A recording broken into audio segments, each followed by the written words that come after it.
Greetings, Stars fans, and welcome to the Two Brothers Mic'd Up show. If you didn't know, what we do is we sit down, discuss the latest Dallas Stars game, have a game of NHL going on in the background for you to watch, while we give our thoughts and discussions on what we saw. As we start off each video, we go back to the last video. We give scores and predictions of what we think is going to happen in the game, so always tune in to the end. Quinn, you liked a score of 3-2 for Dallas, and a score of 5-4 for LA. I liked a score of 5-3 for Dallas, and a score of 3-2 for the Kings. Looks like you hit on that one, which I guess from the look on your face isn't much of a surprise. But this is the third game the Dallas Stars have played against the Los Angeles Kings. From the first game to the second game, how did you feel going into this game? I mean, you gotta look at all angles. You gotta look at the how the Stars were playing at that point. You know, were they playing physical? Were they playing with speed? And you know, they played with the physicality and the speed in the second game that they just played against them, but it just seemed that the Kings were bringing more. And I mean, that's kind of how it felt in this game at times. You know, it felt like the Stars started off strong and big, like getting the shots off. You know, they were playing with pressure, but it just felt like the Kings were bringing more. Yeah, at the beginning of the game, over the last couple of stretches for Dallas, it's really felt like playoff hockey. I mean, we saw it in the Arizona game, the Nashville game. In a lot of these games, we're seeing them sort of ramp up their speed, ramp up their physicality. Or if not ramping up the physicality, it's not being pushed around. You know, in this game, it started off, the name of the game was physical, speed, and pressure. And the Stars were applying all sorts of that at the very get-go of the jump of the game. Going into the game and how the first period was progressing, 2 games, about 3 games left. How do you feel going into the playoffs right now? I feel as long as they keep up the way that they're playing right now, they have a good chance to go pretty far past the first round. But they have to get it into their mind that they're going to have to play like this every night. There's no taking nights off anymore because you think you're playing a lesser team. These are all playoff teams now. I mean, I think all the games that we have left playing against, they're all in the playoffs. Yep. So this is your preview time to figure out how that team's going to play and use that to your advantage. Yeah, and with the Stars picking up the win in this one, they also create more distance between them and St. Louis. I think the magic number is 6. I think we have to get 6 points ahead of St. Louis to clinch first overall. Well, I think if the Stars win tonight, they'll clinch the Central Division. Yeah. And going into the playoffs, what does that mean to you? You know, I feel like I mean, you have talked about this a couple times. You know, what would build more morale for the team getting past the first round or winning the division? You know, I honestly think both are gonna provide morale, just in different ways. You know, I mean, they're the top West team, so at the end of the regular season, they'll know that they are the best team in the regular season. Now, for them to get past the first round, that means that this team is actually starting to evolve into the team that we thought they were going to be 2 years ago. They just need to keep up the hard work and just keep playing like they're playing. Yeah, no, I agree. A part of me wants to say it doesn't really matter about clinching the division or the conference. Part of me just says just get in and see what happens. But the more and more that I've thought about it, the more and more that them getting a title like that will solidify them proving that they are building in the right direction. You know, it would kind of solidify them to say, it's just par for the course, and that Jim Nill seems to know what he's doing. Now, getting that conference title means you go up against the 8th seed, but damn, I'm honestly scared of that matchup because more and more I think it's going to be Minnesota. And I think Minnesota has more of a chance for an upset than anything, but I'm not saying it's going to happen. That's just my sports gut that's saying I think Minnesota is a lot more dangerous than we think. And a part of me wants to say I would much rather draw Chicago in the first round because I think they're due to fall. I don't think they're going to be a very good first round matchup for anybody because I just don't see them doing as well as I think they are going to. So when this game is progressing and you're seeing all the physical nature, but then you see the Kings get that first goal, what was really going through that first goal by Pearson? It kind of he just comes into the zone, cranks a shot, but he gets a little tip off John's stick, I believe, and it goes in. I mean, what are your feelings right there? I mean, I think the only feeling that really went through my head was, oops. Like, I mean, stupid mistake, you know. John just trying to make the right plays, trying to put his stick out there so it deflects up, but I don't think he got it to the right angle. You know, he might have had it a little bit more curved down than curved up. So Kari thinks it's maybe going to go further down, you know. I mean, it's just one of those stupid plays that, you know, haunts teams. See, move on. That's I'm glad that you said that. The haunts you that you said. That's exactly what has been a persistent thing. I think it's starting to like dwindle a lot towards the end of the season.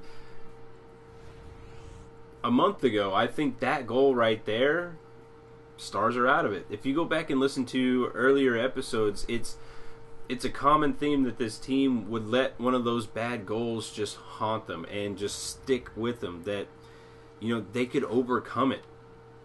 But we see the Stars kind of stick to their gun. They're not really being outpaced with that goal. And we see Jamie Benn getting his goal and tying it up. But then before that, we had a coach's challenge by Lindy Ruff. You see Antoine Roussel in the middle of the crease. He's trying to skate by. I think it's Shen that pushes him into Quick. Puck goes in, but they ultimately deem it goalie interference. How did you feel about that? I don't even know what to say about these coaches' challenges anymore, you know. Like, it looked like he was pushed in. You know, he wasn't pushed hard, but, you know, there's a distinct push from Shin that sends Roussel a little bit off balance, and from that off balance, you know, you try to adjust yourself, but you're already going towards the goalie. So I mean, what do? I mean, you try to get out of his way the best you can, but there's ultimately going to be contact. So I mean, I just trust in the NHL, I guess. Yeah, that they really need to go with these coaches' challenges.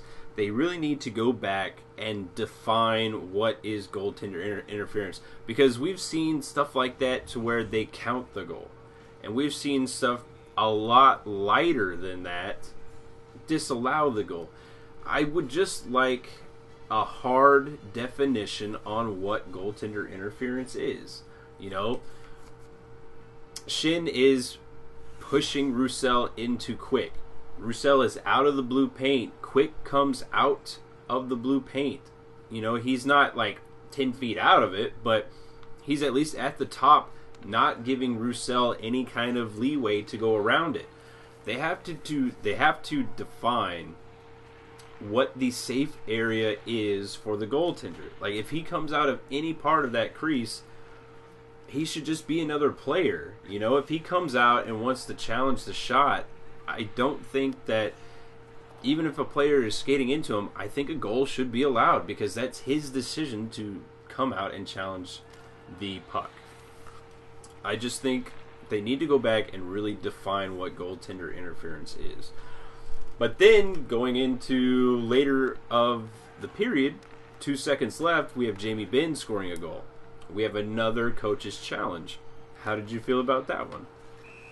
I mean, it's the same way. You really don't know how these calls go. Like, there's not really much else that I feel about these. Like, I say my opinion, you know, it looked offside whenever you, like, look at it closely. But, I mean, inconclusive evidence. You gotta call what the call was on the ice. If you can't determine, if you cannot fully prove that it's wrong, just call it as it stands and move on, which is what happened. Yeah, it was... that one was a very weird call.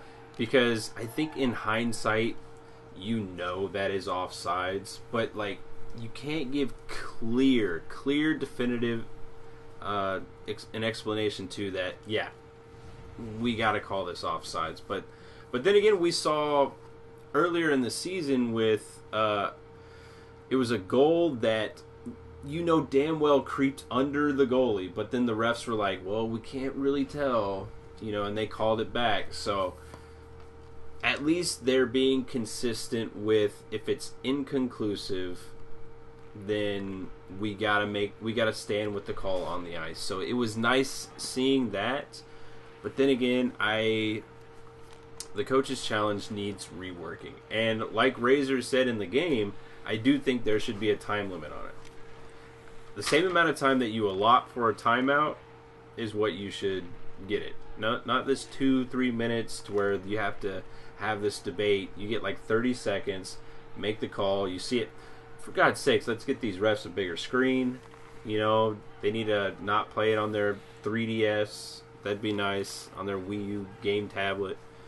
Going into the second, as the game is going on, we're seeing, like, the first period was just no holds barred, like, brutal hockey. We see it, the first, like, 10 minutes was kind of still like that. Then we see it kind of tapering down. We see the Kings, they get ahead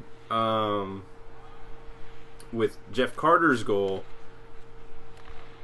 which again, because we didn't have our coach's challenge, we couldn't really determine if it was a high stick or not. I think it was a high stick. The way he knocks it down out of the ice, in front of the net, like, to how they don't even just go and look at it on just pure principle, how they don't think that, no, you knocked it down out of the ice, it was below the shoulders. I don't think it was. I mean, doesn't make a difference now because, you know, of the outcome of the game, but that could have been the difference of the game. And for them to not even really be concerned with a play like that, it seemed a little questionable. Again, like, I had so many emotions with the officiating in this game towards the goal calls. You see the Kings get up 2-1, and you see not the intensity ramp down, but the physicality is starting to ramp down. They start going into defensive mode, and you see Jonathan Quick really start standing on his head. I think, let's go to the shots. In the first period, it was 18-8. Then it was 12-8. So the LA Kings really started buckling down on their defense. And then in the third period, it was 9-10 for Los Angeles. So they started ramping back up because they were down. As the game was going on through half of the game, and you saw the Kings getting into defensive mode, what were your feelings with going into that? Well, I mean, it's a classic case of turtleitis. You know, you play defense because you want to get the win, and you focus more on the back end of the game, but you don't really focus on the whole front end of the game, which gets teams in trouble. Especially whenever you're playing a high possession team like Dallas, you know, they're going to be using their speed and their physicality that they've shown us late, that they're going to try and knock you off the puck and contain that puck and put it back into your zone. So now you're spending time in your own zone trying to just play goalkeeper and keep it out. Yeah, when the second period is starting to wind down, you really start seeing that turnover aspect, you know, kind of creep back into Dallas's game. Like, the pressure that they had in the first period was really starting to dwindle down, and towards the third period, did the Stars look like they were the tired team to you? It kind of looked like both teams just wore themselves out from that first period. You know, playing a physical game you can't do that for the entire 60 minutes unless your team game is based around it. Somebody like the Kings in St. Louis, like, that is their game. They dominate you with hits and takeaways, and then they rely on like their few guns to put it in. Luckily, we managed to keep Kopitar in check. Yeah. You know what? To be honest with you, like, Kopitar really wasn't all that big of a threat, like, the entire game. That was really nice to see.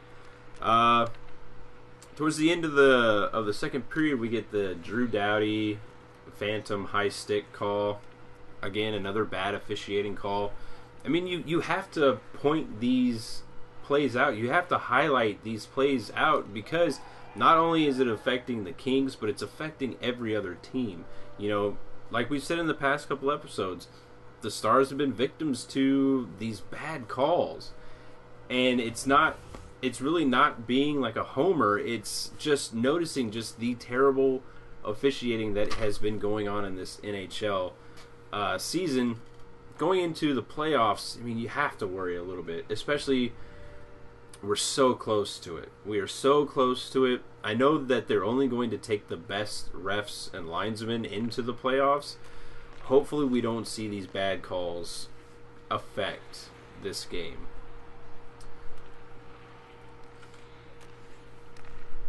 Since you grew up playing defense, and we kind of have you highlight some defense, how do they? I mean, they must desperately not want to play Alexiak right now, because how Goligoski still hasn't been benched, like, not even like a couple of shifts, not even for a period. How he's still getting the amount of ice time that he's getting, especially with that second period turnover that leads Jeff Carter to that breakaway. It's unreal. I mean, he got 23 minutes on the ice, but yet he's credited for 2 giveaways. That's a third of the Stars' credited giveaways. Like, he is out there actively turning the puck over and just regressing and regressing and regressing. They must not have any other options. I mean, I know I've said it before, but Goligoski is probably my number one hated player in this league. I've disliked him since he came over from Pittsburgh. He has not shown me to be anything but just a average defenseman. He's not a top star defenseman. And the fact that we traded away Matt Niskanen and James Neal to get Goligoski, like, still baffles my mind. But I mean, he is the defenseman that the Stars are relying on right now. You know, you never want to believe that your star player is, you know, the worst player on the lineup at the time, but I mean, Goligoski is clearly proving that he should be either on the third line, not getting as many minutes, or just, you know, take a day off. Scratch him for a day, let him recollect himself. You're like, hey, look, we've been noticing you've been giving away the puck. You haven't been playing your A game that you've shown us that you can play, which is why we've kept you here. Like, I don't want to say it's him, you know, thinking he's on his way out, because I really doubt the Stars re-sign him in the offseason. But, I mean, maybe like him thinking that the team is just going to move on without him is kind of shaking him a little bit. maybe he's feeling pressure because he's depended on to be this number one defenseman, and since he's been with Dallas, they really haven't gone to the playoffs that often. So maybe the nerves are getting to him, like, hey, I need to step up my game, but my play is not saying much right now. Him and Klingberg are credited for half of the turnovers, and that's nothing. I seriously think that if the Stars want Klingberg to turn into a top tier defenseman, they need to move him away from Goligoski. Goligoski is not helping Klingberg out right now. Goligoski is probably actually hampering Klingberg because they're both so offensively minded that nobody covers the back end. It's always that extra forward that comes back that is usually the one saving the day. There's lots of 2-on-1s going on, breakaways happening, especially in the last couple of games. I mean, I feel like Klingberg, granted Nemeth is not the best defenseman we have, but they have chemistry together because they've played together before. I think that those two should be paired together, either the second line or first line. Start putting Nemeth in that spot, or move Johns and Oduya up to the first line. But I think Goligoski needs to start taking a step back, focus on defense. That's what this team needs. This team doesn't need any more offense. They have the offense covered. They need defense. Yeah. No, I mean, I couldn't have said it any better. I do believe that Goligoski is hampering Klingberg's growth, I guess, is what I would say. I think he is kind of holding back a lot because they are so offensively minded that if they mess up, they got to bail each other out, and it doesn't really happen all that often. Klingberg is better at it, but I hope someone is saying something to Goligoski. It's like, hey, you know what? Take a chill pill. Refocus your game, because they're going to get some days off before the playoffs starts. Hopefully he recollects himself and says, all right, look, success in the playoffs is built on defense.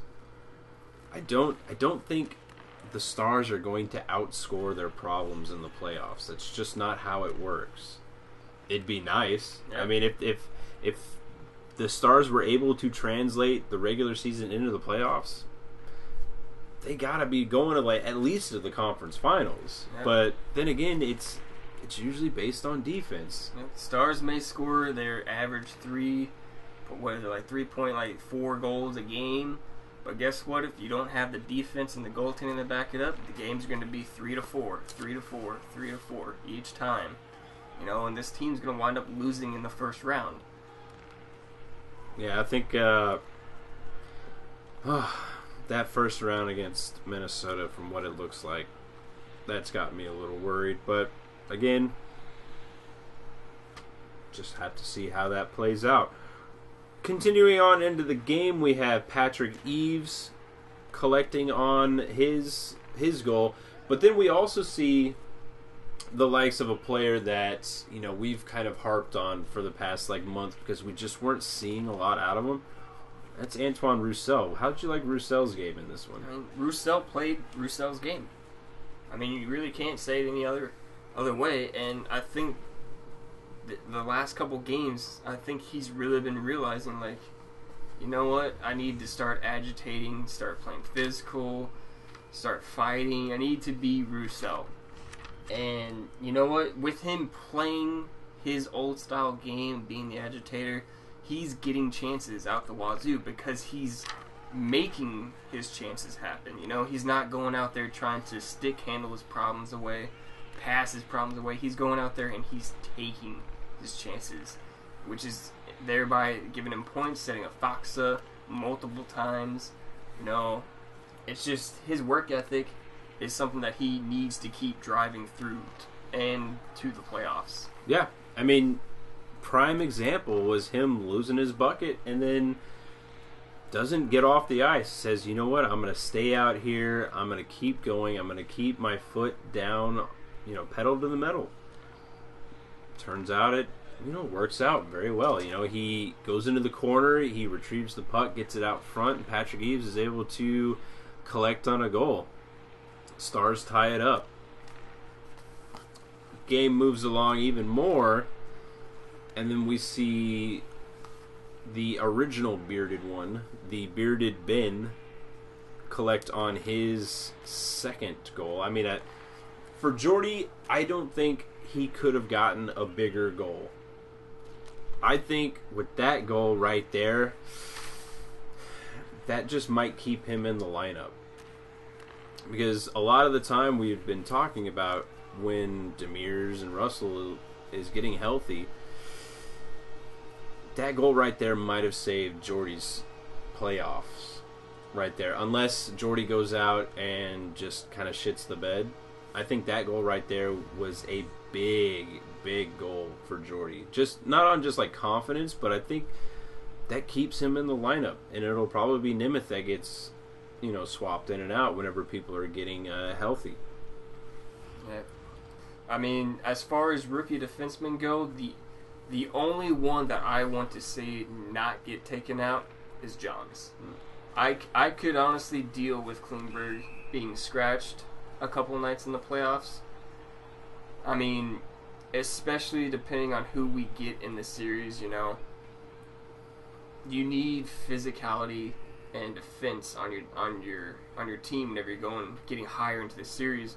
I think Alexiak may need to make an appearance in a series depending on who we play. Because, I mean, you're not going to want to let teams just run all over everybody. No, I agree. And you got to give Alexiak some ice time back in Dallas. When we're done with this road trip, he has got to see the ice in a game. He's got to see some game speed stuff. I don't want him, sitting back on the shelf and then, God forbid, he have to come in cold and go into a game and then he just gets exposed. That I don't want to see that. Stars pull out the win 3-2. Good game. Jonathan Quick playing out of his mind. I mean, just to think that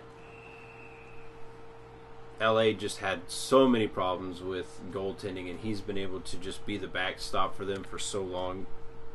You kind of had to marvel at how Quick plays and just how athletic he is, especially with his stick. You've never really seen a goaltender really make the stops that he does with his stick, and he's made like 2 or 3 tremendous stick saves in the past like 2 or 3 weeks, let alone,